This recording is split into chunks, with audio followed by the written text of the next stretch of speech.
It's time for Around the Ozarks Sports Scene with Scott Puryear. Now here's your host, Scott Puryear. Welcome to Around the Ozarks Sports Scene.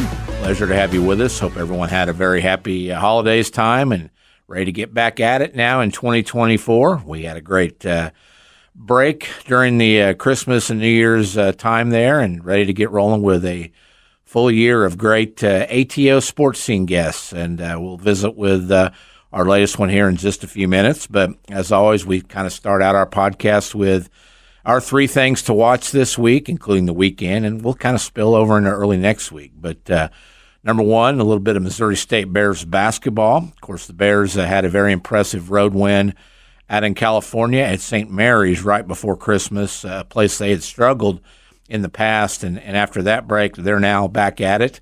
They will have played Northern Iowa at home on the day that we tape this podcast. So by the time it has come out, you'll know whether the Bears won or lost at Great Southern Bank Arena. But they're also home on Saturday, actually at Bradley this Saturday. Then they've got Murray State next Wednesday. Bears off to a 9-4 start. They were 1-1 in the Valley before the holiday break. This is a great chance to continue that quick start in the league, and by doing so, maybe show Bears fans that this is a team to maybe have a little bit of buzz about for the January and February home schedule. Maybe Dana Ford's best team he's had since he's there, so we'll learn a lot more probably in the next week or so of Bears games as they try to start quickly in the Missouri Valley Conference. Same thing for the Lady Bears, who are 7-3 overall. They're coming off a buzzer-beating win over Northern Iowa.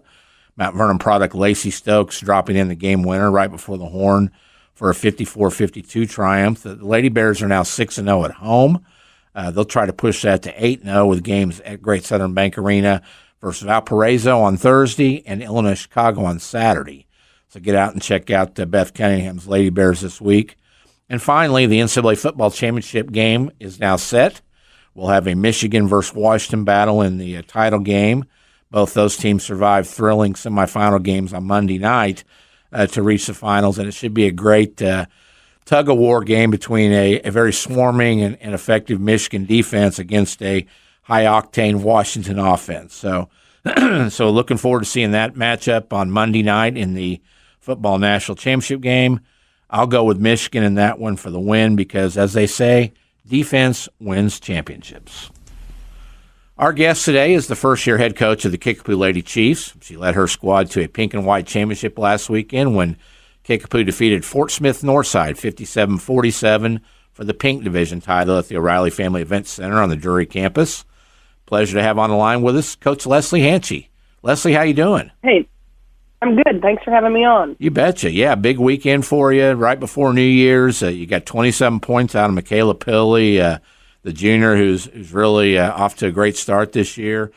11-1 now on the season. Kind of give us a summary of how things have gone in your debut as a head coach. Oh, well, I couldn't ask for anything better. I mean, it's been 11-1. I would have never dreamed of that. But it's all credit to our kids. They come in every day ready to work. We have a group of girls that love basketball, so that has helped make my job 100% easier. And Pilley really kind of took charge there, 27 points in the championship game. Kind of tell us about her a little bit. I know she's a junior, and she's getting some college looks too, isn't she?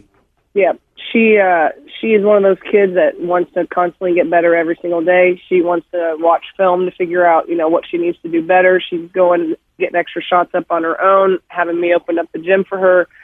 Just an all-around great kid with a great attitude that every coach hopes to have on their squad. And that championship game when Kaya kind of went down with her injury, Billy didn't miss a beat. She stepped right up into that leadership role, which she's a captain on our team anyways, but she really took it and ran with it. And that kid she deserves it all.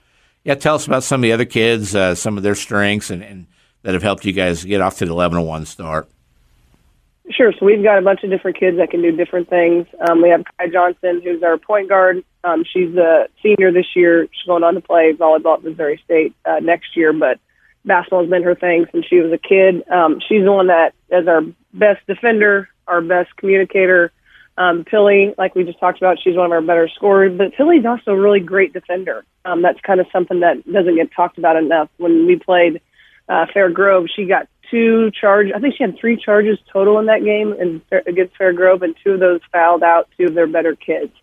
So Pilly can do it all for us. We've got Josie Salazar. She's a sophomore, really coming into her own and kind of trying to figure things out, but she's one of our better defenders as well. When we kind of went to a box and one look against Northside, she's the one that guarded the 1 and held that girl to 4 points. But Josie's a very athletic kid. She's got some colleges around the area that are looking at her. Our senior, Ari Mosley, she's going to St. Mary's next year. She's fast as lightning. Sometimes I'm trying to get her to slow down because she's so fast.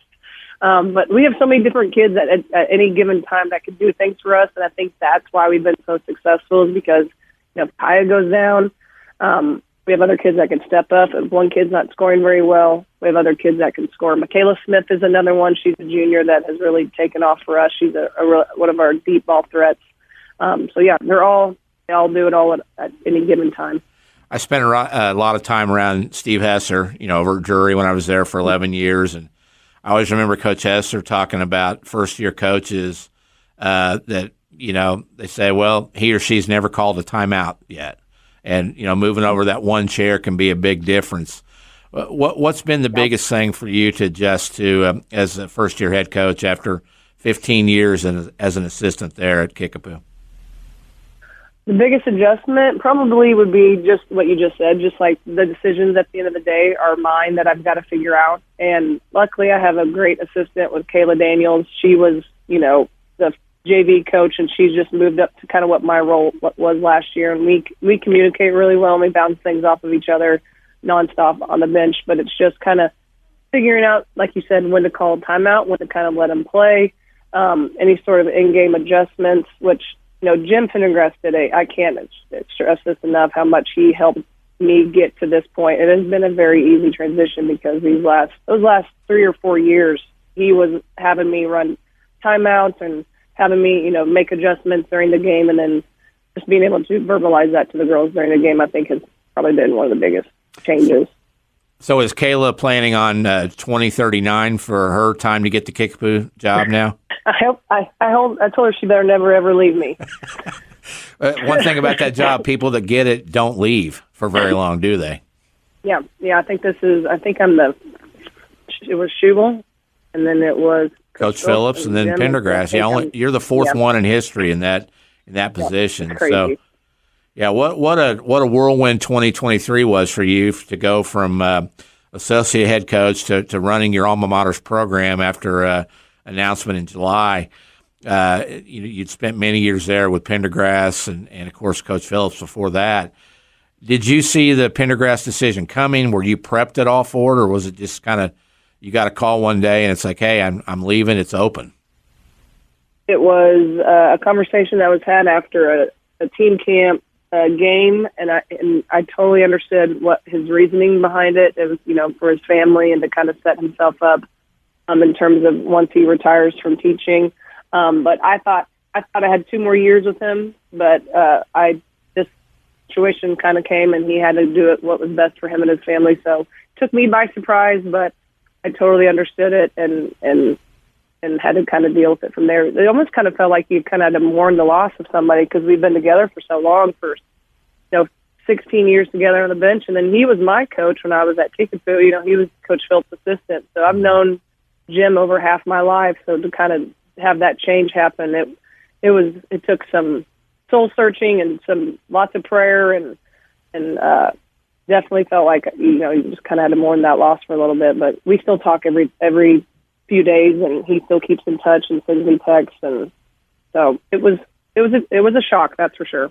You're kind of the Brock Blansett of the women's side of basketball coaching. I think Brock spent 19 years with Jay Osborne and took over the Knicks' job when Jay retired for about 8 hours down there a couple years ago, and of course you've been there 15 with Kickapoo.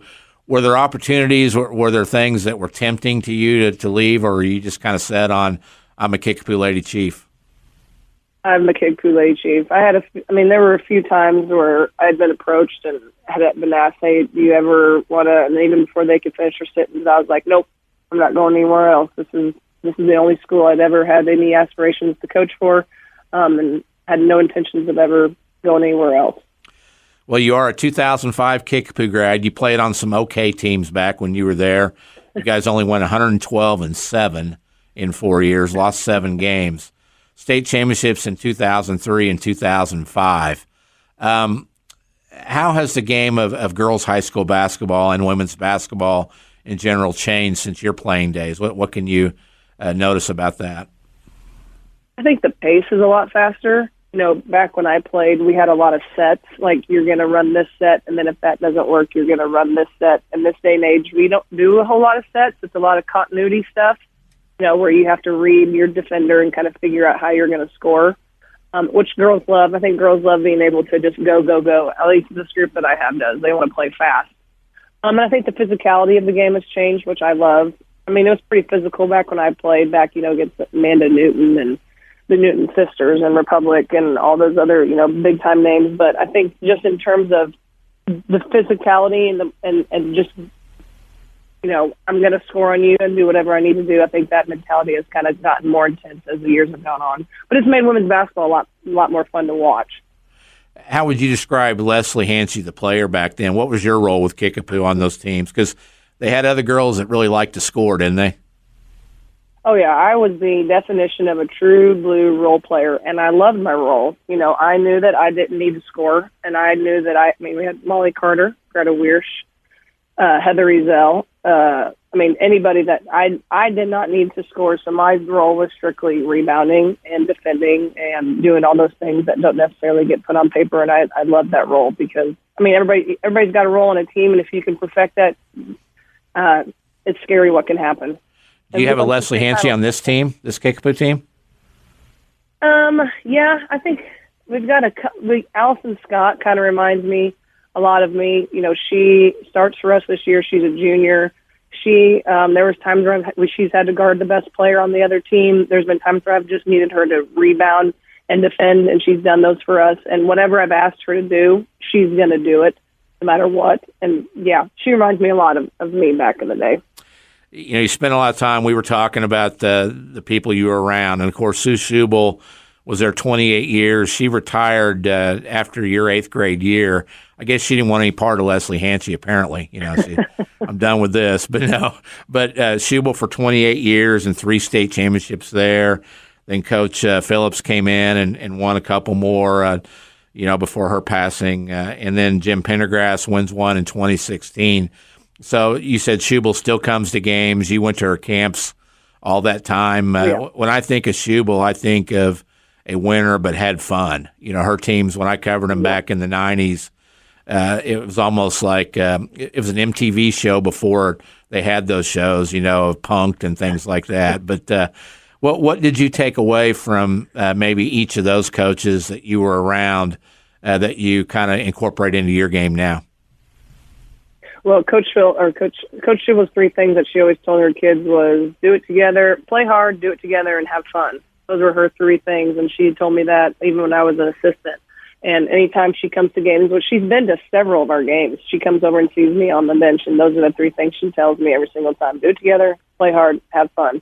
And then with Coach Phillips, she was not that we didn't have fun, but Coach Phillips expected the best from you, and if you didn't give your best, then you weren't going to play, essentially. And I think that kids need to be held accountable, and I think that's what she did with us is, made sure that we saw how good we could be, but also, lived up to that, and if we couldn't do it, then we kind of had to figure some things out. So that's kind of what I've taken from her. And then with Jim, Jim is a basketball mind. Jim is the best X's and O's guy I've ever been around. And so taking some of the stuff that we have had on our program already and then kind of figuring out some new things as well to kind of have in our arsenal or in our toolbox is kind of what I tell the girls. I'm taking that from him as well. You went on and after Kickapoo and played at SBU, correct? Correct. I was there for 2 years. Yeah. When did you decide or when did you make the determination you wanted to be a basketball coach?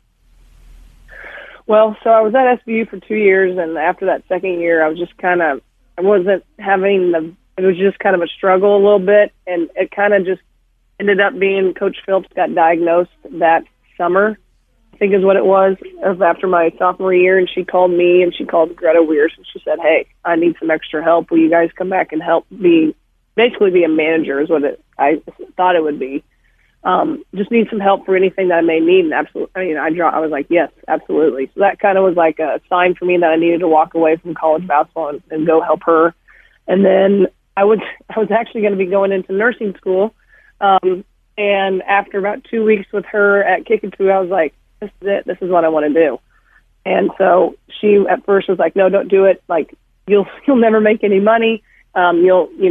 Just stay with where you are with nursing. I promise you your career will be, you'll have so much. I was like, no, this is what I want to do. And so then after about the third week, I dropped out of nursing school. So it was almost nursing school, and you made the decision for a coaching career. You spent some time, at Cherokee and Carver on the way up as well? Correct. I was at Cherokee for basketball. I did Carver track. So I was trying to, be a part of both feeder patterns into our school. And then once they changed the schedule for basketball with middle school, that was when it became pretty much impossible to be able to do both at the same time. So then I strictly went Kickapoo after. So you spent that time at the junior high level. Did that help you also maybe prepare for the fact of how important that level is for the development for the girls that you now get at Kickapoo? Yes, absolutely. We would do a lot of drills, a lot of the same drills that we would do at Kickapoo, and kind of just getting those kids comfortable with those things and comfortable with the same concepts and terminology that we use at the high school, so that transition is a lot easier. I loved working at the middle school level. I loved working at Cherokee. Just being able to see those kids. You get those kids coming up to the junior high. I'm sure you've got an eye on what kind of talent comes up as well. Is Kickapoo got some good ones to watch coming forward? Yes, I think our 8th grade class has got quite a few kids that are going to be great future late chiefs, and even at the 7th grade level. As long as it continues to be fun, I think that's the most important part. A lot of times we forget that basketball is supposed to be fun, and we want kids to specialize so early when they're even in like 6th or 7th grade. Just keeping those kids. Last countdown in 3, 2, 1. So we mentioned Kickapoo off to an 11-1 start. What does the schedule look like for you coming up, and who are some great challenges for this team? So we've got conference play coming up, which means obviously West Plains, Rolla. Those are two great teams that we'll have to play well against to win our conference. And then we are going to a tournament in Pittsburgh, Kansas, which is always a great tournament. We've played Carl Junction in the championship the past couple of years and lost both times to them. So hopefully there's always really good competition in that tournament. It's always fun to go out of state and play some teams that we don't normally see. So we've got some great games coming up, and we just got to keep getting better each day. Can't get complacent. And, of course, the COC next year. Looking forward to that challenge. Yeah, that's going to be fun. I think that's going to be a lot of fun. Very good. Leslie, we appreciate your time. Best of luck to you and the Lady Chiefs the rest of the way, and go get you a championship, okay? Thanks. I appreciate you, Scott. You bet. Wrapping up this podcast with our usual Scott's Thoughts, my musings and ramblings about the sports world from the past week or couple weeks in this case. Starting off with, had two great games, as we talked about earlier, in the college football playoff on Monday night. Alabama falling in overtime to Michigan, and then also Washington holding off a Texas Charge to win the other semifinal to set up a Michigan and Washington national title game. I tell you, they were two of the most hotly contested, action-packed games since the playoff came into play. Just had a little trouble getting into it, and I think that's a product of what's happened to college football today. Not a fan of what's going on with the transfer portal where guys can up and leave, and tampering is rampant. You've got coaches calling family members of players who are still on rosters while they're on that team and trying to see if they can offer an NIL bag of cash that will lure them away, which is also a violation. But the NCAA just sits back and watches it all happen. And so it's kind of, I think, has sapped my love for the college game, which used to be my highlight every sports year was college football Saturdays. But not anymore. Doesn't look like that's going to end anytime soon. So we'll see if we can ramp it back up for a very classic matchup of the Michigan defense against the Washington offense on Monday night, and what has basically become NFL 2, the college version of the pro game. Got to ask, is this a potential Super Bowl Chiefs team again? Defensively, no question. Offensively, lots of questions. Chiefs need a healthy Isaiah Pacheco, that's for sure, on that side of the ball, because we saw against Cincinnati how valuable he can be to that KC offense right now, and give Patrick Mahomes not only a kind of a relief valve there in the backfield with the passing game, but also tough running up the middle. I don't know who the commentator was, but said Pacheco runs like he's angry at the field and stuff, and that's pretty accurate. But the Chiefs also need to get Travis Kelce not to be old anymore. He looks slow out there. He just doesn't get open as well as he used to. If it takes resting Travis Kelce a week this week when they go out to play the Chargers, then so be it. Maybe give him a little late season burst of energy and heal some aches and pains. But they've got to have a semblance of the Travis Kelce that they've had the last 2 or 3 years. And unfortunately, Father Time looks like he's caught up with the 35-year-old Kelce. That's about 3 or 4 years later than he usually catches up with NFL tight ends. So the Chiefs have been very fortunate to get out of Travis Kelce what they have. But unless we see a resurgence here in the playoffs, you got to wonder if maybe this is it for the Hall of Famer for the Chiefs at tight end. Lastly, congrats to Jordan Epps and his Central Bulldogs on winning the Blue Division of the Blue and Gold tournament last week. First time they've won a division in that holiday tradition in 40 years. A lot of fun watching the Central student section down there celebrating with the Bulldogs on the floor right after.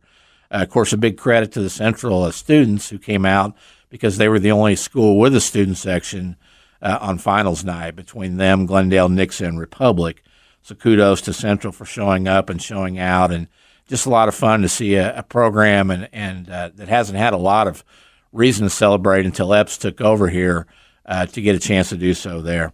We'll learn a lot more about Central next week, of course. They will be one of the 2 entries along with Glendale in the Bass Pro Tournament Champions, where they get to take on a regional and national field and kind of show what they're made of. But I'll tell you this, watching them last week in the title game, they are the most talented team in the Ozarks without question right now. That's going to do it for this week's Around the Ozarks Sports Scene. I'm Scott Puryear. Thanks so much for listening.